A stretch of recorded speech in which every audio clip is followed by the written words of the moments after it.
आगे नहीं है कि केवल रिटेल शॉप बन सकती है, वहाँ पे छोटा मोटा स्कूल बन सकता है, कुछ छोटा मोटा क्लिनिक। नमस्कार, मैं सिद्धार्थ शर्मा सुरागी लाल न्यूज़ चैनल से। काशीपुर नगर निगम में 2041 की जो महायोजना है उसको लेकर आज एक सुनवाई की गई, जिसमें जो लंबित जो आपत्ति डाली गई थी, तो उसमें हमारे साथ बात करने के लिए मौजूद हैं उधम सिंह नगर जिले के विकास प्राधिकरण वाइस चेयरमैन श्री हरीश कांडपाल जी। उनसे पूछेंगे कि किस तरह से आज आपत्तियां जो आई हैं उनको किस तरीके से देख रहे हैं। सर, सुरागी लाल न्यूज़ चैनल में पहले आपका स्वागत है। आज महायोजना को लेकर सुनवाई की गई, किस तरह से देखें? काशीपुर की महायोजना प्रस्तावित है और इसमें लगभग 740 के आसपास आपत्तियां आई हैं। उन आपत्तियों को हमने कैटेगराइज किया अलग अलग विषयों के आधार पे। आज लगभग 300 आपत्तियां हमने निस्तारित की हैं, जिसमें मुख्य रूप से जो आपत्तियां थी वो कुछ हेरिटेज जो हमारा नया एक क्लासिफिकेशन जुड़ा है उसको लेके थी।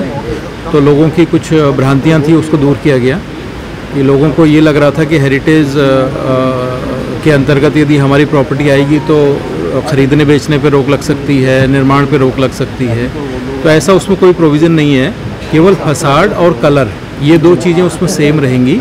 बाकी अन्य आवासीय के लिए और व्यावसायिक के लिए उसमें पूरी अनुमन्यता है। इसका उद्देश्य ये है कि हमारे वहाँ गोविचान टीला और अन्य पौराणिक चीज़ें हैं, तो इसके आसपास एक हेरिटेज जोन हमारा डेवलप हो और फ्यूचर में हम उसको और बेहतर तरीके से मैनेज कर सकें। तो वो कई आपत्तियाँ थी, उसमें वो निस्तारित की गई। उसके अलावा कई अन्य जो नैनीताल रोड है, जो रामनगर रोड है, उसमें लोगों की कुछ आपत्तियाँ थी। रेलवे स्टेशन से लेके देहरादून रोड, उस पर कुछ आपत्तियाँ थी। तो उन सब का जो भी बेहतर विकल्प हो सकता था या समाधान हो सकता था वो उनको उपलब्ध करवाया गया है। इसके अलावा भी कुछ आपत्तियां थी कि जहां कहीं कब्रिस्तान या कहीं शवदागृह दिखा दिया गया था, तो कुछ गांव की आबादियां थी वहां पे, तो उसका भी निस्तारण उसमें किया गया और कोशिश की गई कि लोगों का अधिक से अधिक जो दिक्कतें हैं उनका समाधान हम इस मास्टर प्लान में कर सकें और लोगों को सुविधा दे सकें। जी सर, लोगों के मन में एक भय भी बना हुआ है कि 2041 की जो महायोजना है, क्या उससे कहीं नुकसान है? तो उसको लेकर किस तरीके से जो नगर के लोग हैं, जो ग्रामीण हैं, उनको किस प्रकार से आप एक अपनी तरफ से मैसेज देना चाहते हैं? हमारा तो ये मानना है कि 2041 की जो महायोजना आ रही है, इस महायोजना में लोगों को लाभ होगा और हमने कई ऐसे क्षेत्र खोले हैं इसमें और कई नए ऐसे कैटेगराइजेशन इसमें दिया है, जिससे कि जो पूर्व की महायोजना थी उसमें जो दिक्कतें आ रही थी, लोगों के जो मानचित्र नहीं स्वीकृत हो पा रहे थे, उन सबको कंसीडर करते हुए हमने टाउन प्लानिंग डिपार्टमेंट को खुद अपने सजेशन दिए थे कि इन चीज़ों को शामिल किया जाए। For example built up area and mix area, जिसमें कि जो हमारा हाईवे है उसके अलॉन्ग मिक्स एरिया दिया जाए, ताकि लोग अपने बड़े बड़े मॉल, शॉपिंग कॉम्प्लेक्स, व्यावसायिक गतिविधियाँ, कॉलोनियाँ, वो सब खुल के बना सकें और शहर का एक सुनियोजित और बेहतर विकास संभव हो पाए। इन सब की व्यवस्था उसमें हमने की है। जी नमस्कार, मैं सिद्धार्थ शर्मा सुरागी लाल न्यूज़ चैनल से। 2041 की महायोजना को लेकर आज नगर निगम सभागार में जो उधम सिंह नगर के विकास प्राधिकरण के उपाध्यक्ष हैं, बीसी हैं, उनके द्वारा लगातार सुनवाई की गई।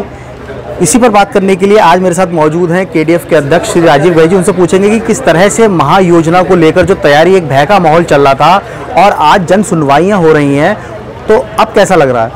सर, पहले तो आपका स्वागत है कि अब 2041 की जो महायोजना, जिसको लेकर शहर में एक चर्चा का विषय बना हुआ था, लोगों में भय था कि किस प्रकार की क्या होगा, लेकिन आज जो जन सुनवाई की गई है, आपत्तियों पर सुनवाई की गई है, उसको किस तरीके से आप देख रहे हैं? देखिए, आज जो हमारे सीडीओ साहब की अध्यक्षता में आज जो कार्यक्रम हुआ है जन सुनवाई का, बहुत पॉजिटिव रूप से वो हर एक की समस्याएं सुन रहे हैं और बहुत पॉजिटिव हैं वो। इसलिए केडीएफ ने उनके आगे ये रखा कि हमारा जो कंसल्टेंट है जिसने ये महायोजना बनाई है, उसने घर में बैठ के ये महायोजना बनाई है।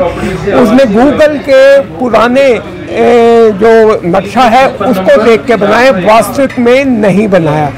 उसमें बहुत सारी जो हमारे भारत सरकार की महायोजना अमृत है, उसमें उन्होंने एक क्लियर किया है कि सभी हितधारकों को से के सुझाव लेकर उनके हितों के हिसाब से महायोजना बने। उन्होंने अपनी रिपोर्ट में ये दर्शाया कि उन्होंने विभिन्न हितधारकों के साथ बैठक करी, नंबर 1। नंबर 2 उन्होंने कहा हमने मेयर की अध्यक्षता में करी।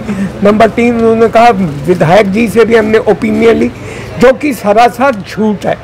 हमारे विधायक जी ने भी और हमारे मेयर ने भी राइटिंग में दिया हुआ है कि इनके साथ कोई मीटिंग नहीं हुई।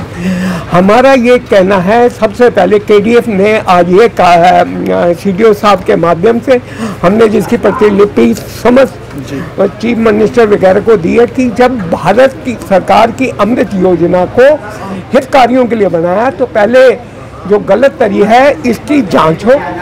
कट एंड पेस्ट किया, कई जगह तो इस तरह का भी लिखा हुआ है कि काशीपुर से किच्छा रोड, यहाँ कोई नहीं है क्योंकि ये रुद्रपुर की जो योजना है उसमें कट एंड पेस्ट किया है।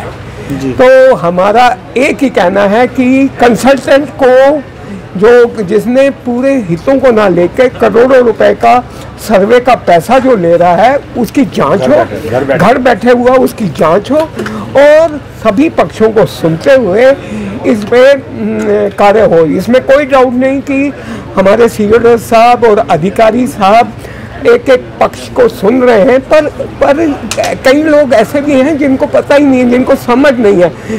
हमारा बस इतना ही रिक्वेस्ट है कि ये जो भी महायोजना है इसको दोबारा से हर पक्ष को सुनते हुए बनाया जाए।